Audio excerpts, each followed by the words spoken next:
तो प्यारे विद्यार्थियों, आज हम यहाँ से देखने वाले हैं अर्धवार्षिक परीक्षा 2023-24 कक्षा 11वीं अर्थशास्त्र विषय के पूरे पेपर को। तो देख सकते हो पूरा का पूरा पेपर आपका कैसा आया है, किस प्रकार से आप सभी को इसका सॉल्यूशन कंप्लीट करना है। देख सकते हो आज मैं यहाँ से आपको पूरा का पूरा आपका पेपर बताने वाला हूँ। देख सकते हो A to Z पूरा का पूरा पेपर आज मैं यहाँ से आपको हल सहित बताऊँगा। तो इसलिए आप सभी लोगों से रिक्वेस्ट है कि आप लोग इस वीडियो को बिल्कुल भी स्किप ना करें, पूरा देख कर जाए, जिससे कि आप सभी को पूरा का पूरा आपका अर्धवार्षिक परीक्षा का पूरा पेपर समझ में आ सके। तो यहाँ से आप लोग देख लीजिएगा कि किस प्रकार का आपका पेपर आया है और कैसे आप सभी को इसका पूरा सॉल्यूशन कर लेना चाहिए। A to Z क्वेश्चन बताऊंगा प्यारे विद्यार्थियों। अगर आपने इस वीडियो को बिल्कुल भी स्किप ना किया ना, तो आप ये समझिएगा कि पूरा का पूरा पेपर आपको बहुत अच्छे से समझ में आ जाएगा। तो चलिएगा अब आगे बढ़ते हैं, देखते हैं और समझते हैं कि अर्धवार्षिक परीक्षा 2023-24 कक्षा 11वीं का आपका अर्थशास्त्र विषय का पूरा पेपर किस प्रकार का आएगा और आप सभी को इसका सॉल्यूशन कैसे पूरा कंप्लीट कर लेना चाहिए। देखिएगा A to Z क्वेश्चन बताऊंगा प्यारे विद्यार्थियों। एक भी इस वीडियो में से क्वेश्चन ऐसा नहीं होगा जिसको कि आपको मैं बताऊं और वो पेपर में ना आए, क्योंकि पूरा का पूरा आप लोग जानते हो रियल पेपर एकमात्र इसी चैनल पर आप सभी के लिए उपलब्ध करवाए जा रहे हैं। तो आप सभी लोगों से रिक्वेस्ट है कि आप लोग जल्दी से चैनल को सब्सक्राइब जरूर कर लें। तो देख सकते हो यहाँ पर आपको निर्देश दिए गए हैं, ये पूरा का पूरा पेपर है। अब चलिएगा आगे बढ़ते हैं, देखते हैं और समझते हैं कि आपका पूरा पेपर कैसा आया है और आप सभी को इसका सोल्यूशन कैसे पूरा कंप्लीट कर लेना चाहिए। तो देखिएगा प्यारे विद्यार्थियों, यहाँ से आपके पेपर की शुरुआत होती है। पहला क्वेश्चन पढ़ लीजिएगा, क्या लिखा है, द्वितीयक समंकों का स्रोत है। तो देखिएगा जनगणना, भारतीय रिजर्व बैंक, NSO रिपोर्ट या ये सभी। तो देखिएगा इसका उत्तर क्या आ जाएगा, ये सभी। उसके बाद में दूसरा क्वेश्चन पढ़ते हैं, क्या लेते हैं देखते हैं क्या लिखा है दूसरा क्वेश्चन में, कपड़ों के औसत आकार के लिए उपयुक्त है। तो देखिएगा कपड़ों के औसत आकार के लिए क्या उपयुक्त है, बहुलक। इसका उत्तर क्या आ जाएगा, बहुलक। तीसरा क्वेश्चन, सहसंबंध गुणांक सदैव होता है। तो देखिएगा सहसंबंध गुणांक सदैव कैसा होता है, -1 और +1 के बीच में होता है। उसके बाद में चौथा क्वेश्चन पढ़ते क्या लिखा है, भारत के आर्थिक विकास के लिए कौन सी अर्थव्यवस्था को अपनाया गया। तो देखिएगा इसका उत्तर आ जाएगा, मिश्रित अर्थव्यवस्था को अपनाया गया। उसके बाद में अगला क्वेश्चन, सामाजिक संरचना का घटक है। तो देखिएगा पांचवा क्वेश्चन पूछा गया है, सामाजिक संरचना का घटक क्या है, ये सभी। इसका उत्तर क्या आ जाएगा, ये सभी। उसके बाद में छठा क्वेश्चन पढ़ते हैं, चीन गणराज्य की स्थापना हुई। तो देखिएगा चीन गणराज्य की स्थापना कब हुई थी, 1947 में। तो ऐसे प्यारे विद्यार्थियों आप सभी को अपने पेपर का पूरा सॉल्यूशन कंप्लीट कर लेना है। A to Z सभी के सभी क्वेश्चन प्यारे विद्यार्थियों मैं यहाँ से आपको बता रहा हूँ। एक भी क्वेश्चन आपका यहाँ से ऐसा नहीं है जो कि छूटा हो, क्योंकि पूरा का पूरा पेपर आपसे परीक्षाओं में इसी प्रकार से पूछा जाएगा, जैसा कि मैं आपको बता दे रहा हूँ। इसके बाद में क्वेश्चन नंबर 2 में आपसे रिक्त स्थान पूर्ति पूछी जाएगी। तो आप सब लोग यहाँ से रिक्त स्थानों को देख लेंगे और इसकी पूर्ति को भी देख लें और पूरा समझ लेंगे। तो पहला क्वेश्चन पढ़ते हैं, एक वचन में सांख्यिकी का अर्थ होता है। तो देखिएगा एक वचन में सांख्यिकी से अर्थ क्या होता है, विधियों से होता है। उसके बाद में वास्तविक माध्य के लिए विचलनों का जोड़ क्या होता है, 0 होता है। समंकों के बिखराव के माप का आशय क्या है, विचरण से है। निर्देशांक एक क्या है, संख्यात्मक माप है।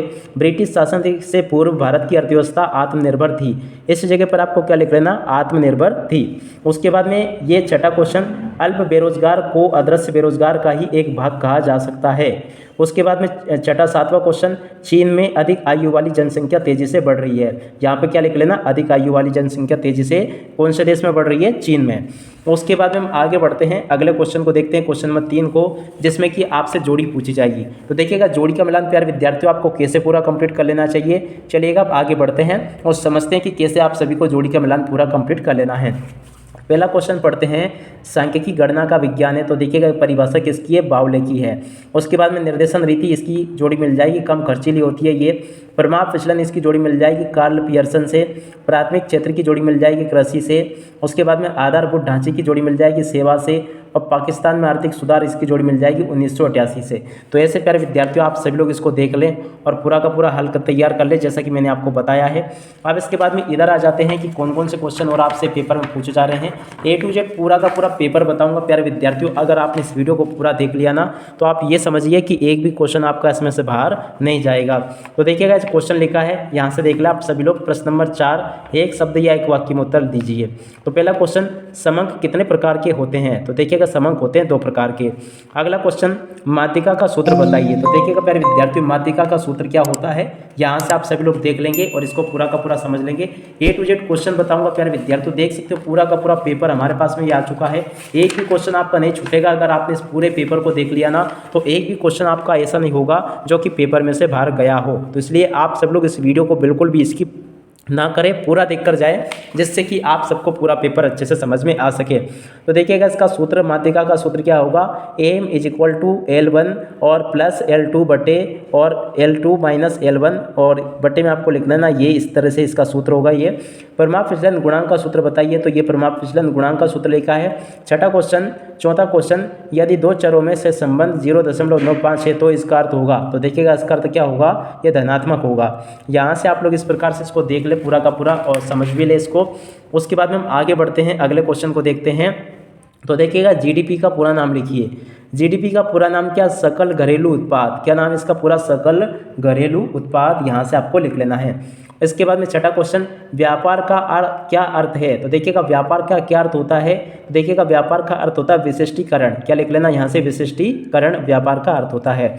अगला क्वेश्चन, मनरेगा अधिनियम कब लागू हुआ। तो देखिएगा 2 फरवरी 2006 को मनरेगा अधिनियम लागू हुआ था। तो ऐसे आप सब लोग यहाँ से इसको देख लेंगे और पूरा का पूरा समझ लेंगे, जैसा कि मैंने आपको बताया है। तो देखिएगा प्यारे विद्यार्थियों, यहाँ तक का पूरा क्वेश्चन और उन सभी क्वेश्चंस के आंसर मैंने आपको बता दिए हैं। अब चलिएगा आगे बढ़ते हैं और आगे के क्वेश्चन और उन सभी क्वेश्चन के आंसर को देखते हैं। A to Z क्वेश्चन बताऊंगा प्यारे विद्यार्थियों, एक भी क्वेश्चन आपका यहाँ से बाहर नहीं जाएगा अगर आपने पेपर को अच्छे से समझ लिया तो चलिएगा अब आगे बढ़ते हैं, देखते हैं कि आगे और कौन कौन से क्वेश्चन आपसे पूछे जा रहे हैं। तो क्वेश्चन नंबर 5 को देख लीजिएगा, जिसमें कि आपसे सत्य और असत्य पूछे जाएंगे। तो देखिएगा सत्य असत्य वगैरह आपको कैसे देखने हैं। पहला क्वेश्चन, माध्यिका को स्थिति संबंधी माध्य भी कहते हैं, ये बिल्कुल सत्य हो जाएगा। निर्देशांक आर्थिक बैरोमीटर कहलाते हैं, तो देखिएगा ये भी आपका सत्य होगा।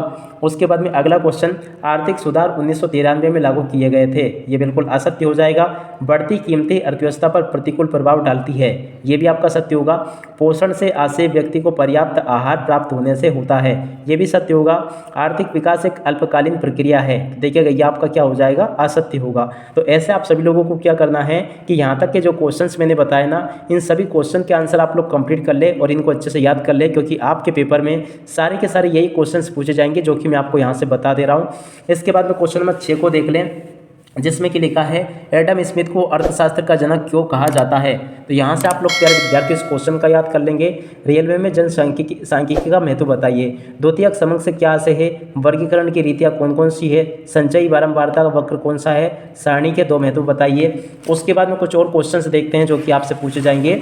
अगले क्वेश्चंस ये लिखे हैं, आप सब लोग देख लें यहाँ से। समांतर माध्य के प्रकार लिखिए, समांतर माध्य के दोष लिखिए। अपकिरण मापने की प्रमुख विधियाँ कौन कौन सी है, केवल नाम बताइए।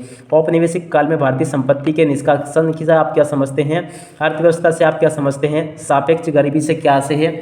उसके बाद में आगे के क्वेश्चन, आदर्श बेरोजगारी से क्या से है, मानव संसाधन उत्पादन की मात्रा को किस प्रकार प्रभावित करते हैं। उसके बाद में आगे के क्वेश्चन ये लिखे हैं, देख सकते हो प्यारे विद्यार्थियों, पूरा का पूरा पेपर जैसा मैं आपको बता दे रहा हूँ ना, इसी प्रकार के क्वेश्चंस आपसे पेपर में पूछे जाएंगे, एक भी क्वेश्चन आपका यहाँ से बाहर नहीं जाएगा। तो इसके लिए आप सब लोग ये जरूर करें कि पूरे पेपर को अच्छे से समझ लें और इसको याद भी कर लें। आगे क्वेश्चन लिखा है, क्वेश्चन नंबर 21 लिखा है, 22 लिखा है, 23 लिखा गया है। तो पूरा का पूरा पेपर देख लें आप लोग और इसको अच्छे से याद कर ले, जैसा कि मैंने आपको बताया है। तो देख सकते हो प्यारे विद्यार्थियों, यहाँ से मैंने आप सभी को पूरा का पूरा पेपर बता दिया। अब इसी के साथ में इस वीडियो को यहीं पर पूरा करते हैं। नमस्कार, जय हिंद, जय भारत।